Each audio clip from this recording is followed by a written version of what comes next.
Bismillahirrahmanirrahim. Assalamualaikum warahmatullahi wabarakatuh.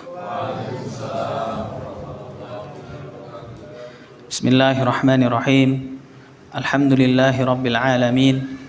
Wassalatu wassalamu ala asyrafil anbiya'i wal mursalin nabiyyina Muhammadin wa ala alihi wa sahbihi ajma'in.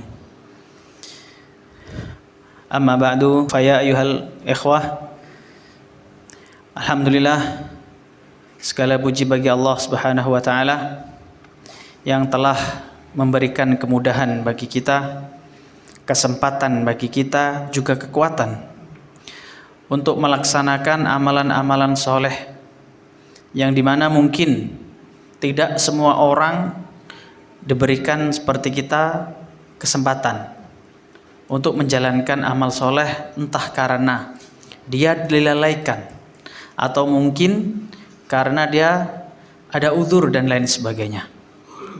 Taib, sebenarnya malam hari ini adalah jadwalnya Al-Ustadz Arif, okay. Namun beliau sedang berhalangan. Jadi untuk malam ini kita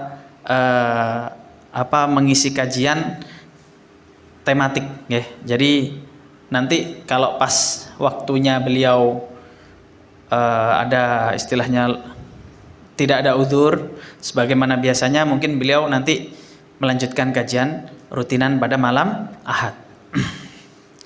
Insyaallah ya, kita istilahnya mengambil faedah, mengambil berkah daripada waktu berlalu begitu saja.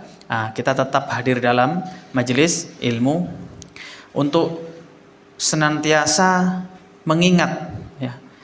mengingat terhadap ajaran-ajaran yang telah diajarkan Nabi Muhammad SAW dan menjaga keistiqomahan, ya.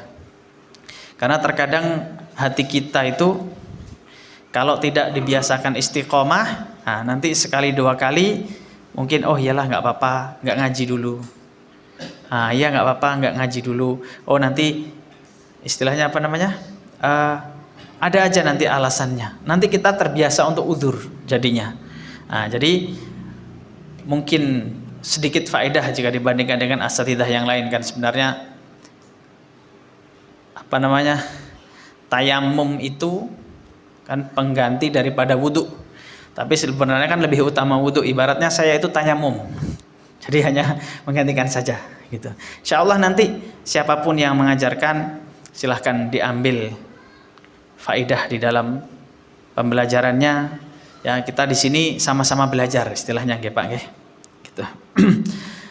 Insyaallah pada malam hari ini kita akan mengambil tema tentang mengambil faedah daripada sedikit kisah kehidupan Nabi Shallallahu alaihi wasallam. Sebagaimana beliau Rasulullah Shallallahu alaihi wasallam, semoga salawat salam tercurahkan kepada beliau beserta para sahabat, beserta tabi'in dan orang-orang yang mengikutinya dengan baik sampai hari kiamat. Rasulullah Shallallahu alaihi wasallam kehidupannya itu adalah sebuah suri tauladan bagi kita yang sangat baik. Laqad kana lakum fi Rasulillahi uswatun hasanah, ini udah jelas. Dan bukti daripada kalau kita itu mengatakan kita itu cinta pada Rasulullah SAW, kita itu sayang, kita itu mengikuti, kita itu pengikut followernya Nabi Muhammad SAW. Tapi banyak orang yang mengaku cinta, tapi pembuktiannya ini, gitu loh. Kalau cuma secara lisan kita itu mudah saja. Akan tetapi pembuktian untuk mengikuti, mewujudkan cinta kita kepada Nabi SAW, yaitu mungkin dengan mengikuti beliau Shallallahu alaihi wasallam. Rasulullah Shallallahu alaihi wasallam kehidupannya itu adalah sebuah contoh yang dimana beliau adalah seorang manusia sama seperti kita. Yang dimana beliau sebagai seorang manusia beliau bisa melakukan, apakah kita tidak bisa? Tentunya kita bisa. Nah, itu hikmahnya bahwasanya Rasul itu diutus sebagai seorang manusia dari kalangan manusia. Thayyib, ayyuhal ikhwah rahimani wa rahimakumullah. Di dalam kitab Yaumun fi Baiti Rasulillah sallallahu alaihi wasallam, Syekh Jamil Zainu di situ menyebutkan, ya. Jadi detail-detailnya rumahnya Nabi awalnya masuknya kayak gimana. Nah, di situ dijelaskan bahwasannya rumahnya Nabi sallallahu alaihi wasallam itu tidaklah besar. Ibaratnya kalau kita masuk rumahnya Nabi, kita itu udah masuk langsung ke kamarnya juga. Nah gitu, ya, kita masuk rumahnya Nabi langsung masuk ke kamarnya. Itu langsung seperti itu, kecil, rumahnya kecil, gak besar. Atapnya mungkin sekitar tingginya 2 atau 2,5 meter, terbuat dari tanah liat dindingnya. Jadi kalau orang Arab itu membuat rumah itu menggunakan tanah campur dengan air, kan, dicampur gitu, kemudian menggunakan ranting-ranting kayu yang sudah kering, terus disusun temboknya, bentuknya kotak. Nah, atapnya juga kotak. Jadi kalau ibarat ada hujan lebat, nah, kan Rasulullah langsung doa Allahumma hawalaina wala alaina. Karena memang kalau ketika hujan, namanya rumah tanah, bisa tergerus oleh air, ya kan? Nah, begitu keadaannya Rasulullah dan para sahabat zaman dahulu. Dan apa yang Allah Subhanahu wa taala katakan? Allah telah mengatakan alhaakumut takatsur, telah membinasakan kalian, melalaikan kalian. Apa yang melalaikan? At-takatsuru. Apa at-takatsur? Memperbanyak harta. Allah musta'an. Rumah dari tanah tinggi nggak sampai 3 meter. Alhaakumut takatsur. Itu, Pak. Bayangkan sekarang rumah kita dari tembok. Kalau hujan kita perlu kerja bakti nggak benerin rumah orang? Tidak. Jadi dulu ketika kita belajar di Yaman, rumahnya masih seperti itu kebanyakan orang, karena rumah tanah itu kalau panas nggak terlalu panas, kalau dingin, musim dingin nggak terlalu dingin. Kalau hujan memang setahun sekali, mungkin sehari aja hujan. Nah, tapi ketika hujan itu kita sibuk kerja bakti, Pak. Apa kadang rumah-rumah ikhwan itu pada bolong-bolong, bocor rumahnya, terkena hujan. Alhamdulillah kita pada hari ini di Indonesia walaupun sering hujan, mungkin 6 bulan musim penghujan, kita nggak ada ketika hujan deras, ayo kita kerja bakti ke rumahnya Mas Trisna misalkan. Kenapa rumah Mas Trisna ke hujan bocor? Kita harus nguleni tanah lagi, bentuk lagi dari awal lagi, atau nembel aja yang bocor-bocor. Setiap hujan seperti itu. Dan itu dikatakan oleh Allah Subhanahu wa taala alhaakumut takatsur. Ya. Gimana kita pada zaman sekarang yang rumahnya berapa luasnya rumah kita? Ada 3 kamar mandi, 3 kamar tidur, 2 kamar mandi, 1 dapur, ruang tamu. Masya Allah. Terkadang orang punya lebih dari 1 rumah. Ada di sini, ada di sana. 1 di dekat At-Taubah, Palorejo, 1 di Tapan, 1 dekat Pondok Al-Miswati. Wah, banyak kali rumahnya, yang isi siapa gitu loh. Gak ada, padahal seseorang itu hidupnya ketika tidur cuma butuh 2 kali 1 meter. Ya kan, tidur kita kan segitu. Gak mungkin ketika kita punya rumah 5, kita tidur mau langsung di 5 tempat. Gak mungkin. Makan kita juga cukupnya segitu. Perut kita ya segitu. Apapun, berapapun duit kita, sebanyak apapun ketika makan, ya 1 piring. Kurang tambah 1 piring lagi. Kalau porsinya orang banyak ya 3 piring lah. Kan seperti itu. Gak mungkin kalau orang banyak, porsinya juga harus 10 piring, enggak. Itu kayak gitu kehidupan dunia. Jadi Rasulullah kehidupannya itu sederhana. Bahkan di saat kekurangan, Rasulullah SAW pernah dikatakan para sahabat, 3 hari 3 malam rumahnya Rasulullah nggak keluar asap, Pak. Maksudnya apa? Nggak masak. Makannya cukup dengan kurma.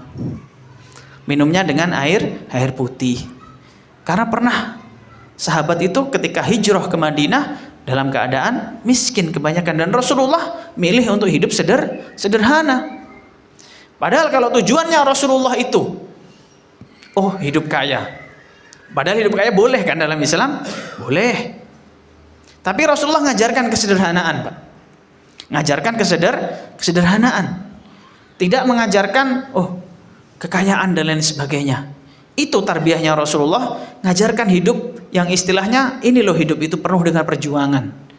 Sebenarnya Nabi kalau mau kaya, kaya Rasulullah kalau mau. Pernah Rasulullah datengin Badui. Badui itu orang pedalaman. Datang kepada Rasulullah, masuk masjid. Ketika masuk masjid, dia nyari mana namanya Muhammad itu. Nah, jadi tanya pada para sahabat, Aina Muhammad. Jadi bukan Badui itu adabnya itu agak kurang. Jadi bukan Aina Rasulullah. Mana Kanjeng Nabi itu mana sih? Enggak kayak gitu. Mana Muhammad? Nah, Rasulullah lagi duduk sama sahabat, lagi ngobrol. Deketin. Tujuannya dia datang ke masjid nyari Rasulullah itu untuk minta sedekah. Datang kepada Rasulullah Sallallahu Alaihi Wasallam, dipegang Pak kerahnya Pak. Ya Muhammad, tasaddaq. Nah ini ibaratnya kayak mana? Ini orang datang minta sedekah ke kita, misalkan ini kita nih, dipegang baju kita, sedekah. Ini jadinya sedekah apa berantem nanti ini? Kalau kita kan langsung apa-apaan orang ini kan kayak gitu. Tapi Rasulullah dengan sifat lembutnya paham. Orang Badui ini orang yang nggak paham tata krama, memang orangnya nggak paham adab. Jadi sahabat sebenarnya yang lain itu udah gerem, ini pukulin aja lah orang ini, kurang ajar kali dengan Rasulullah ini. Udah kayak gitu, udah sahabat udah emosi. Tapi Rasulullah nahan, biarkan. Rasulullah paham apa orang ini orang Badui, nggak pernah belajar adab. Terus kata Rasulullah apa? Ya, ambil itu kambingku, ada kambingku di lembah, ambil saja. Rasulullah, yang mana di lembah ada banyak kambing? Itu di lembah itu punyaku semuanya, ada ratusan ekor. Ya udah, ambil ya, diambil semuanya, nggak nyisakan satupun Badui ini. Ditarik sampai semuanya itu geret dibawa ke rumahnya dia.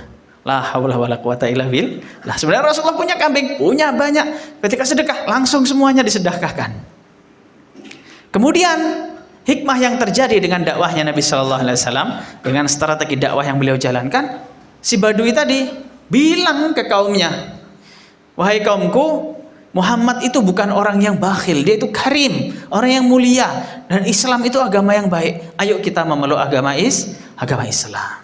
Maka masuklah mereka ke dalam agama Islam. Dan dengan hubungan tema yang tadi, Rasulullah itu sebenarnya kalau pengen hidupnya itu enak, istilahnya ibaratnya kaya itu mampu sebenarnya. Tapi Rasulullah milih untuk tarbiyah, mengajarkan pada umatnya bahwasannya memang hidup itu butuh perjuangan.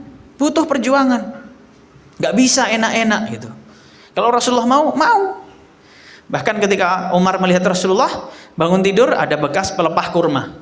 Jadi tidur di atas pelepah kurma. Jadi daun kurma yang kering itu sebagai alas. Nah, Rasulullah tidur ketika bangun ngecap pelepah kurma. Umar ibn Khattab nangis. Engkau itu adalah Nabiullah. Engkau itu Rasulullah utusannya Allah. Dan aku melihat raja-raja Persia, raja-raja Rum itu hidup dalam hidupan yang luar biasa enaknya. Mintalah Rasulullah pada Allah. Tapi Rasulullah apa? Nggak mau minta itu. Rasulullah tetap milih untuk hidup sederhana. Nah, nunjukkan pada kita bahwasannya kehidupan ini butuh perjuangan, dan nggak hanya orang-orang yang kaya saja yang bisa masuk surga, sahabat. Ya.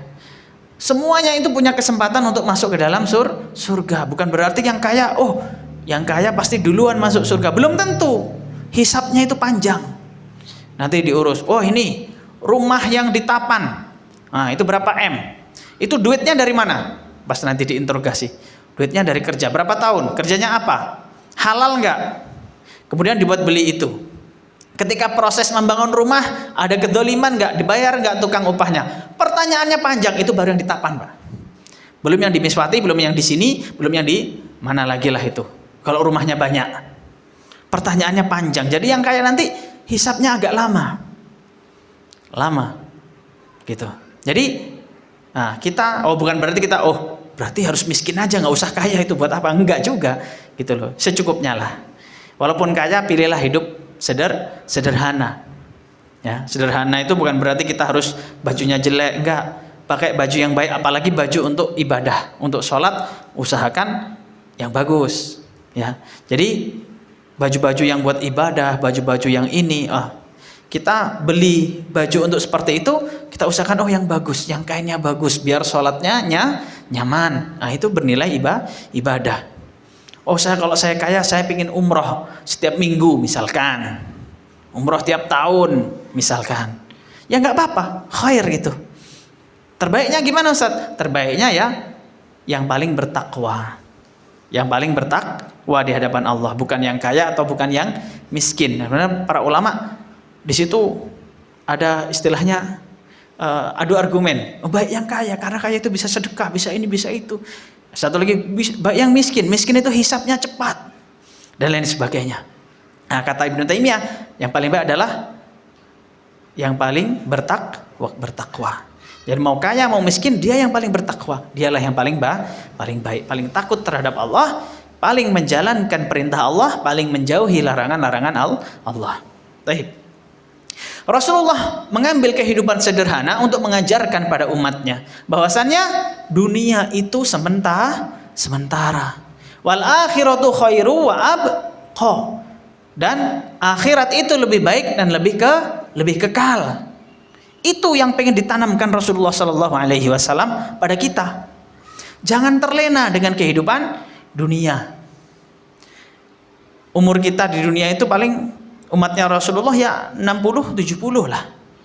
Gitu kan? Ibarat kalau orang sehat 60, 70, 80, atau kalau orang beruntung di atas itu 100 mungkin itu beruntung. Ya. Enggak jauh-jauh. Sedangkan kehidupan akhirat itu dikatakan ta'rujul malaikatu warruhu ilaihi fi yaumin. Jadi malaikat ta'rujul malaikatu warruh, dan roh itu ta'ruju ke atas, ta'ruj mi'raj. Nah, jadi berangkat. Jadi hari ketika nanti di akhirat kita menuju ke alam akhirat. Ta'rujul malaikatu warruhu ilaihi fi yaumin, pada satu hari. Kana miqdaruhu khamsina alfasanah, yang dimana satu hari akhirat itu miqdaruhu setara dengan khamsina alfasanah, 50.000 tahun. Satu hari 50.000 tahun. Jadi 63 dibanding satu hari akhirat. Nah, apa katanya maka kita? Illa asyiyatan au duha. Jadi kehidupan dunia itu seakan-akan seperti tadi sore aja. Tadi sore setelah salat asar selesai, kita nunggu kajian, datang ke masjid, sholat maghrib. Nah, itu kehidupan dunia itu seperti itu saja. Wal akhiratu khairu wa abqa. Itu yang diajarkan Rasulullah. Jangan sampai umat Islam itu terlena. Karena bahaya fitnah. Dunia itu berbahaya. Yang fitnahnya kadang fitnah dunia ini enggak kita ketahui. Istilahnya bukan enggak nampak. Indikasinya itu sulit. Contoh, kita beramal karena riya. Nah, ini yang paling berat nih. Jadi mohon maaf, terkadang mau sholat, ketika sholat, waduh itu kayaknya banyak jamaah di situ. Jadi saya sholatnya harus bagus. Jadi ketika di rumah sholatnya bacanya kulhu. Nah, kulhu aja, cepat baca. Satu nafas. Bismillahirrahmanirrahim. Qul huwallahu ahadun illahus samadu lam yalid wa lam yulad wa lam yakul lahu kufuwan ahad. Allahu akbar. Satu nafas. Ketika ada orang, banyak ini orang-orang sini, ada ikhwan, malu kali ya Allah, baca surat apa? Al-Baqarah kepanjangan. Al-Baqarah sampai besok itu nanti. Nah, terkadang niat-niat seperti itu kita yang berat. Kayak gitu. Berarti ustadznya udah hebat. Enggak juga. Ustadz itu kadang ini juga.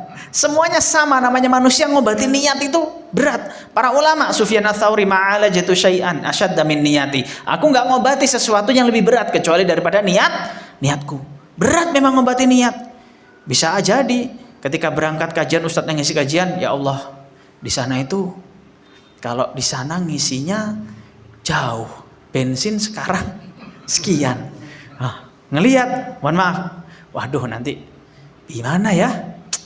Mending pilih yang atau yang biasanya ini, ini Ustadz Habib ini bocorkan rahasianya Ustadz ini enggak. Jadi Semuanya menghadapi ujian itu. Terkadang ada, Pak, ketika kita udah janji misalkan, oh di sana khutbah.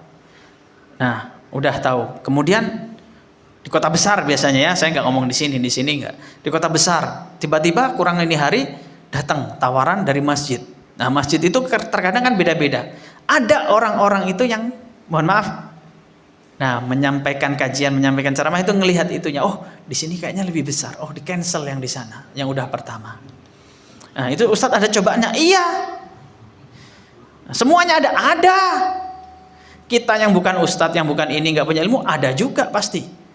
Sifat-sifat seperti itu yang harus kita perangi. Kita terus minta tolong pada Allah, berdoa, ya Allah, ikhlaskan niatku. Ya Allah, semoga amalku hanya mengharapkan wajah Engkau, ya Allah. Itu. Makanya tingkatan Islam itu yang paling tinggi adalah ihsan.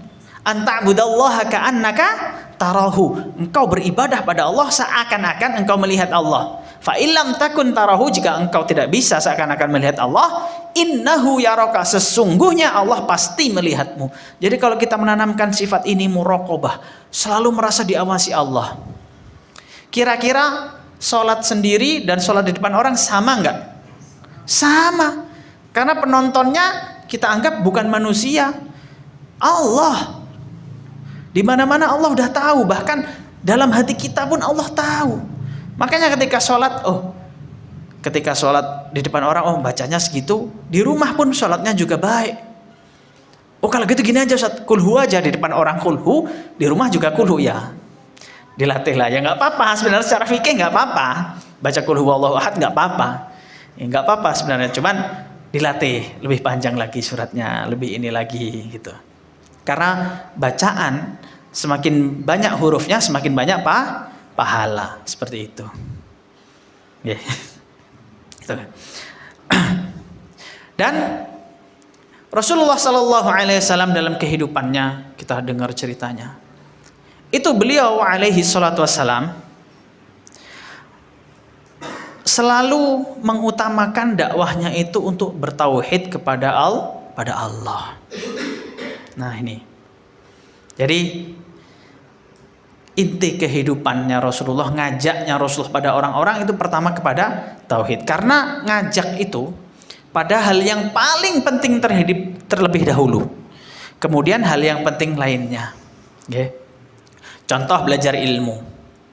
Belajar ilmu, kita tentunya paling belajar ilmu yang sangat kita butuhkan terlebih dahulu, yang paling wajib bagi kita. Belajar tauhid. Ya. Mengenal Allah. Mengenal sifat-sifat Allah. Kalau kita kenal Allah, sifat Ar-Raqib. Asmaullah Raqib, yang Maha mengawasi. Tentu Allah tentu kita akan paham bahwasanya Allah itu selalu mengawasi, punya sifat muraqabah terhadap kita, nggak akan lalai sedikit pun.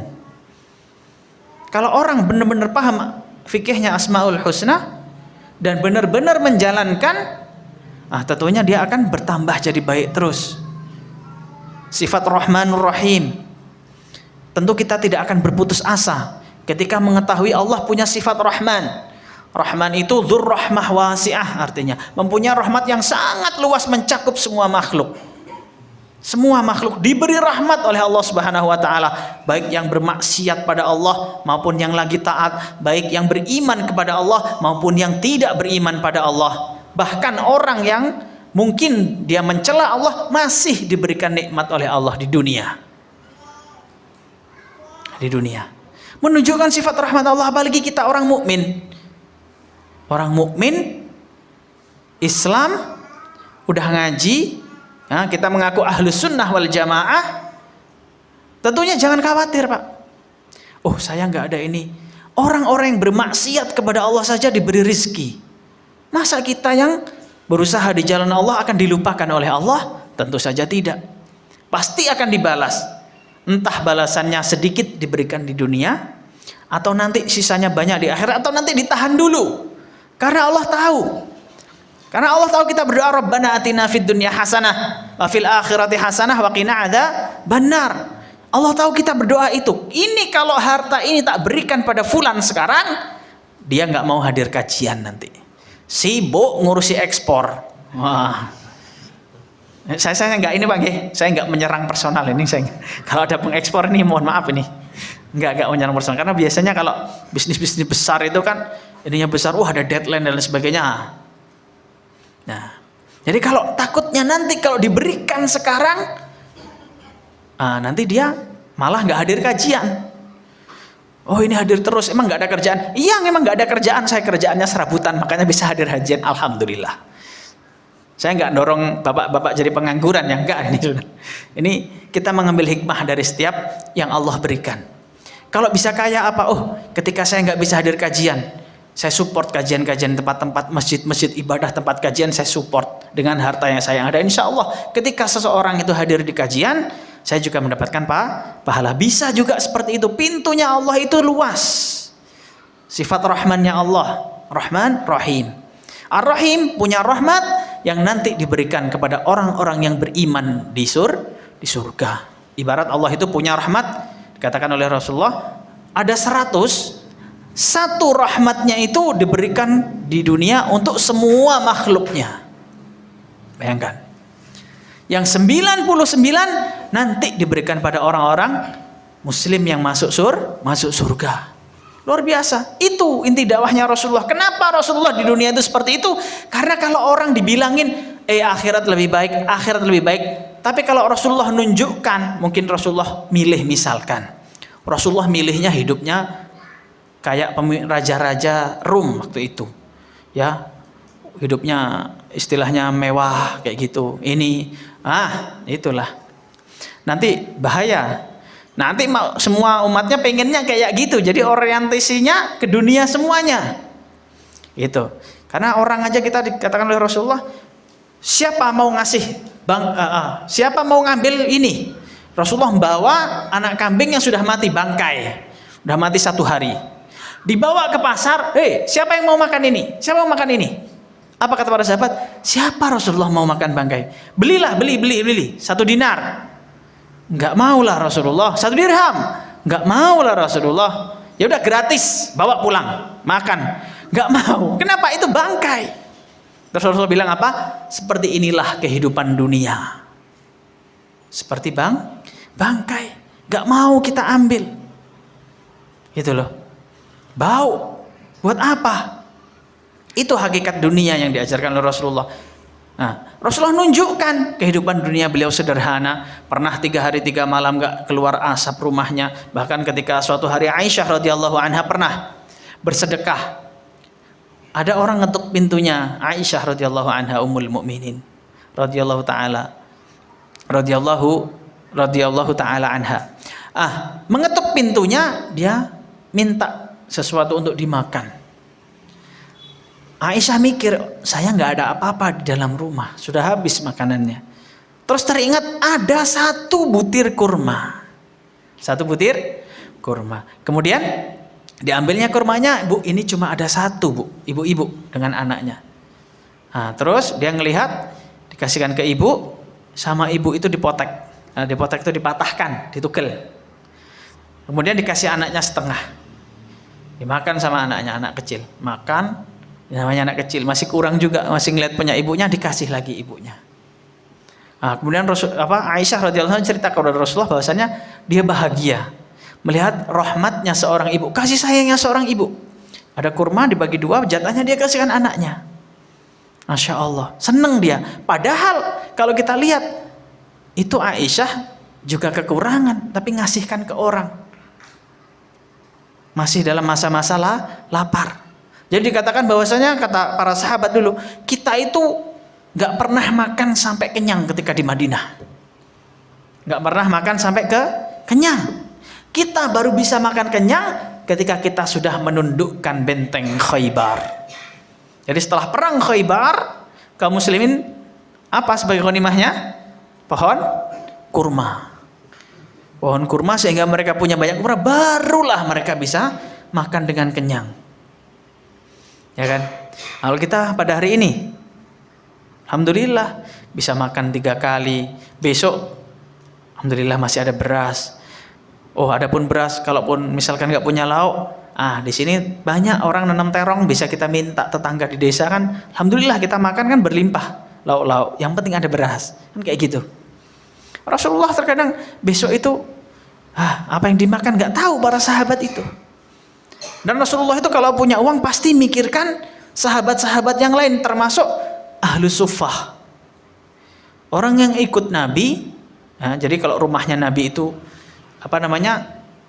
di samping masjid, pintunya keluar, pintu masuknya masjid itu langsung masuk pintu Nabi, ya, berjajar dengan rumah-rumah istrinya itu.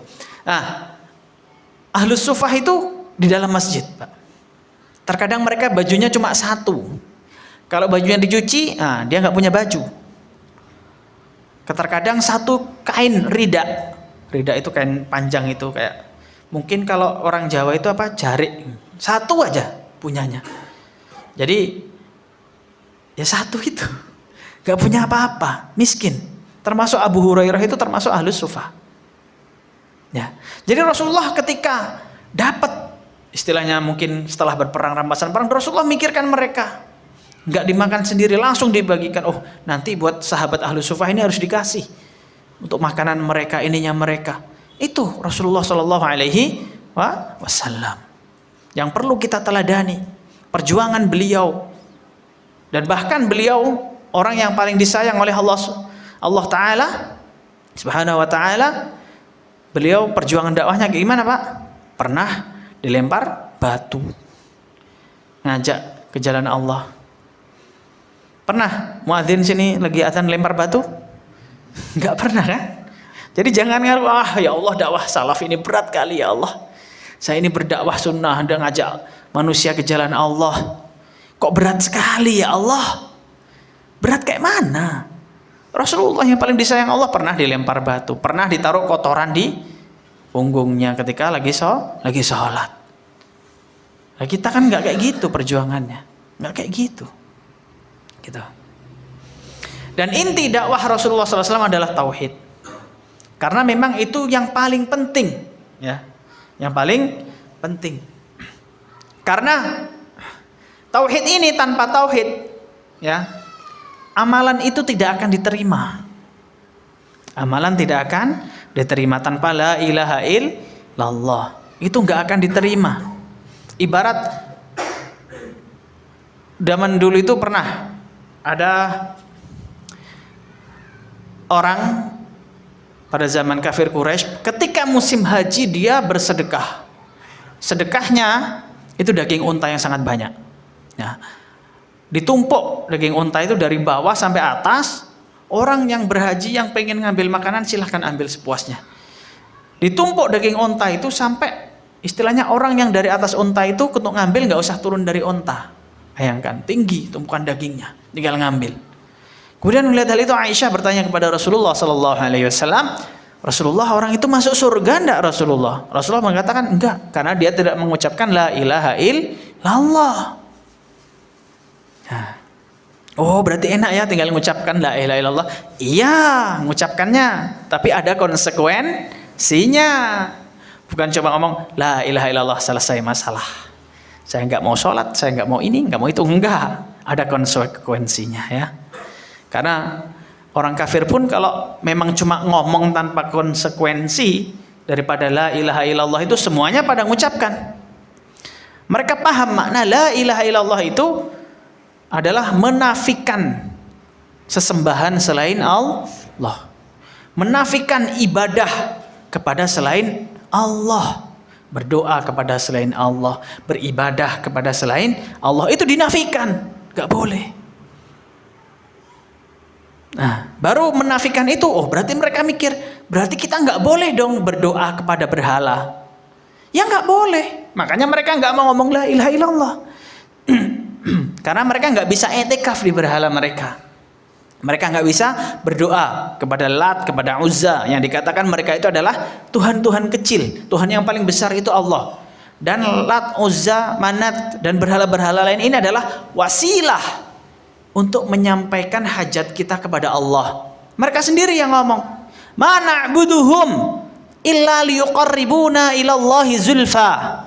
Kata orang kafir ketika suruh mengucapkan la ilaha illallah, ketika disuruh beribadah hanya kepada Allah, mereka mengucapkan itu. Mana buduhum? Kita itu nggak nyembah mereka, nggak nyembah berhala, nggak ada yang menyembah berhala itu. Illa liyuqarribuna ilallahi zulfa, kecuali hanya untuk menjadikan perantara kepada Allah. Itulah dakwahnya Rasulullah, meniadakan perantara itu.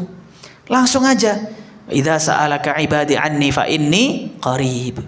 Kalau hamba-hambaku bertanya tentangku, maka jawablah, inni qarib ujibu da'watad da'i idza da'an. Aku, Allah, itu mengijabah atau mengabulkan doanya orang-orang yang berdoa kepadaku, langsung mintanya. Nah, itu loh yang didakwahkan Rasulullah Shallallahu Alaihi Wasallam, yang dimana dengan keyakinan yang benar, hatinya nanti benar, akhlaknya nanti benar, tauhidnya sudah benar, baru nah itu syarat untuk masuk surga, yang dikatakan bahwa nanti dicari itu orang yang di neraka, orang muslim yang di neraka dicari. Perintahnya Allah itu, cari hamba-hamba yang di hatinya ada mithqala dzarrah minal iman, yang sebesar biji gandum dari keimanan. Imannya kecil aja, yang penting la ilaha illallahnya benar. Cari itu yang sudah disiksa di neraka, mungkin disiksa karena dosa besar ataupun dosa kecil yang dia lakukan. Dia dihapusnya dengan siksaan itu. Ketika ini suruh nyari, ketika ketemu udah hamba udah nggak karu-karuan itu, nanti udah disiksa, udah jelek mukanya, udah ini ada keimanan nih di hatinya, diambil, dibersihkan. Dalam sebuah hadis itu dikatakan dalam sungai Haya, itu kan, dilempar ke sungai itu, dilempar kemudian tumbuh baru lagi, wajahnya bagus, ganteng lagi, baru dia nanti diangkat dan dimasukkan ke dalam surga. Kuncinya apa? La ilaha illallah. Itu kuncinya. Bahkan orang yang terakhir masuk surga, ya. Jadi ada orang yang paling terakhir keluar dari neraka dan terakhir masuk surga. Jadi paling lama, barisan paling akhir, gitu kan. Diriwayatkan bahwasannya orang paling akhir dikeluarkan dari neraka ini adalah nanti itu dia istilahnya jalannya itu secara habwan dikatakan. Jadi habwan itu kayak merangkak sama tangan sama kakinya. Terus terkadang-kadang dia jatuh tersungkur mukanya. Pengen keluar dari neraka itu. Kemudian dia nanti melihat sebuah pohon. Allah menumbuhkan pohon di dekat-dekat surga, di nerakanya yang atas, menumbuhkan pohon di situ. Ada pohon, dia berdoa pada Allah, ya Allah, qarribni, dekatkan aku dengan pohon itu, biarkan aku minum dari air yang diteteskan dari pohon itu, aku berteduh di bawahnya. Terus Allah bilang, kalau tak kasih, nanti kamu minta yang lain nggak? Enggak ya Allah. Enggak ya Allah, minta itu aja, cukuplah bagi saya itu. Keadaannya lagi seperti itu. Oke, sama Allah dikasih, tapi Allah itu maha tahu.